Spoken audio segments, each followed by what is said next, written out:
about Linkin Park. So Mike Shinoda is out here running his mouth yet again, and I just feel like, boy, if you don't just shut up and just stop talking, because I'm sure y'all probably heard, Linkin Park isn't apparently numb to all the backlash against the new singer Emily Armstrong. Now, last year, you already know that actually 2017 is when Chester Bennington died.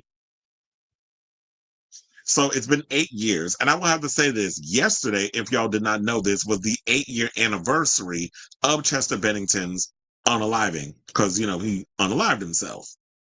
So last year, Mike Shinoda went and revealed that they were getting back together. They got a new lead singer. It was Emily Armstrong, which I didn't mind, because I'm like, yeah, y'all got a female lead singer, which in my opinion, I thought made sense, because with Chester Bennington being like such, the amount of emotion that he invokes in a lot of the songs that he sings, it would make sense if y'all kind of went in a direction of getting a woman instead of getting another guy, because I feel like people would have bitched and moaned if they would have been another male lead singer, which we've heard other singers mention this. That was like, yeah, they were okay with them getting a girl.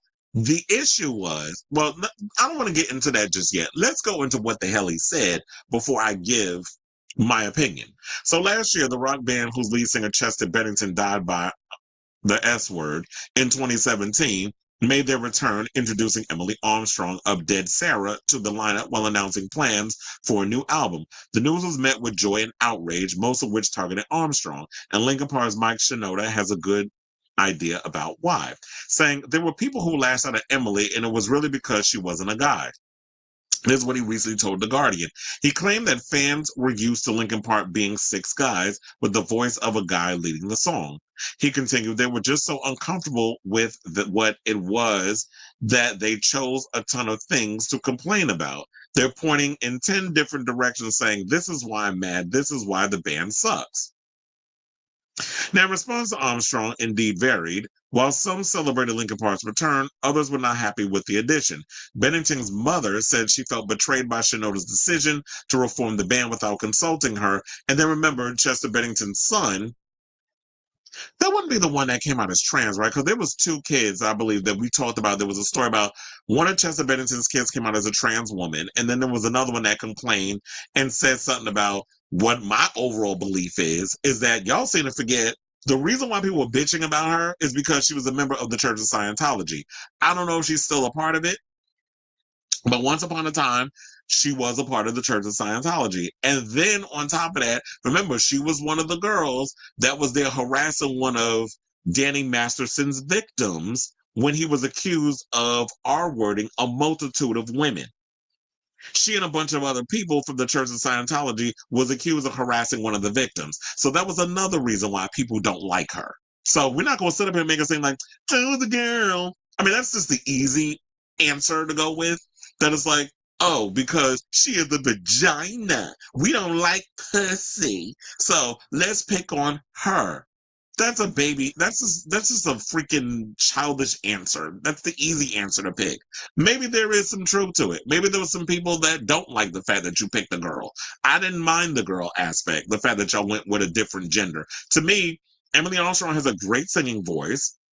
She invokes a lot of the emotions that you would need to cover a Linkin Park song if you're on tour, plus the original material, which when I listened to the album, and I did listen to the album, so that way I can have when the album first came out, just so that I could have like some leverage to stand on with this. I didn't think the album was bad. I thought her voice fit perfectly within what Linkin Park offers as a band. So she works with the group. Although I did find like at times when she was singing, she was trying to give a little bit of those Chester-isms with a lot of the songs. So there was that. So I didn't mind that. I mean, like if y'all were so bothered about a girl, who as a male singer would you have liked to see her come in and be or you were to replace Linkin Park? At the end of the day, I guess they got to make money, and y'all ain't listening to Fort Minor. So what was he gonna do? So while I totally understand this whole situation, I don't agree that that was the reason, the sole reason of her just being a girl. And then Armstrong went on and said that she wasn't prepared for the strong reaction. She said, I was a little bit naive about it, to be honest, adding that even before joining the band, she avoided social media for mental health purposes. I'm surprised they even allow people from Scientology to be on social media. I always thought they kept y'all locked away being slaves so that way y'all can make that money for L. Ron Hubbard. and his whole little tier or whatever it is, making that, making that money for Xenu. So now she says that she stays away entirely, saying if there was something really, really pressing, I think our PR would talk to us about it. But I'm old enough to know the difference between real life and the internet. But do you know the difference between the real world and Xenu? That's the real question, because y'all out here worshiping science fiction characters, but you trying to tell me that you know the difference between the real life and the damn internet. Are you sure? Now, Armstrong's connection to Scientology was also a point of contention to fans on social media who criticized the singer for attending a hearing in support of Danny Masterson, an actor and Scientologist who was eventually convicted of R-wording a multitude of women.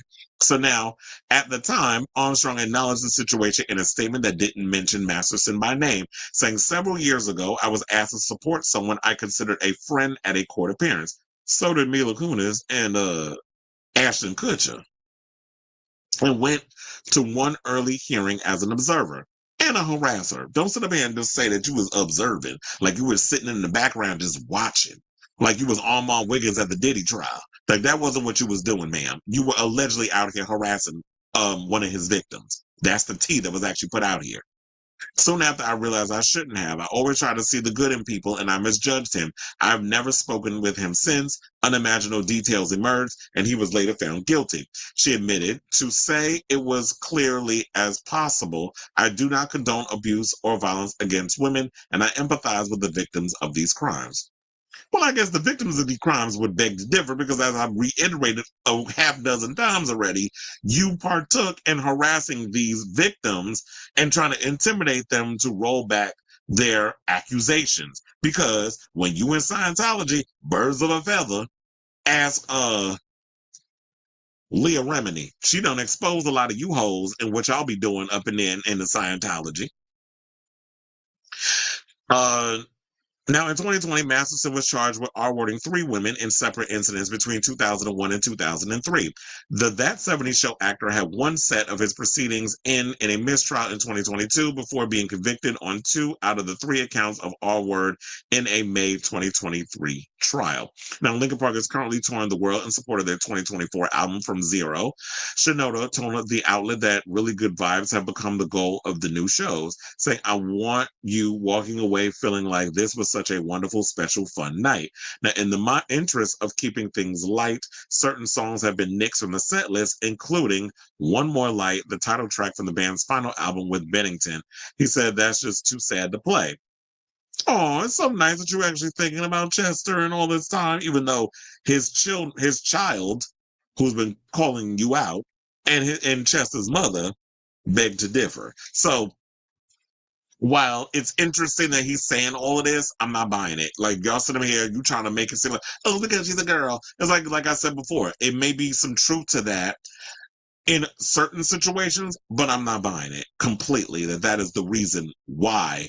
I think it may be one of the reasons, is not the full reason. I do think that the Scientology stuff is also at play here. So, and two things or more things can be true at the same time. So I say all this to say, what do you guys think of this story? Do you agree with Mike Shinoda that was one of the reasons why people don't really particularly care for Emily Armstrong? And do you think that maybe Linkin Park should have just stayed dead?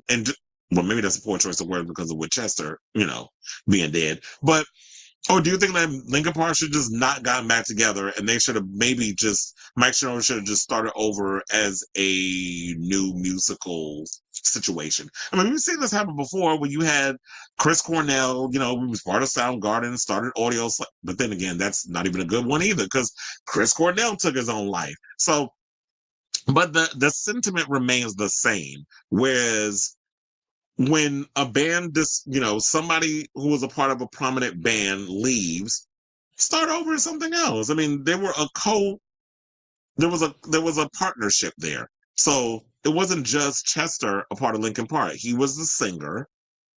Sometimes Mike sang, but for the most part, he was the rapper. And maybe you should have started off another band.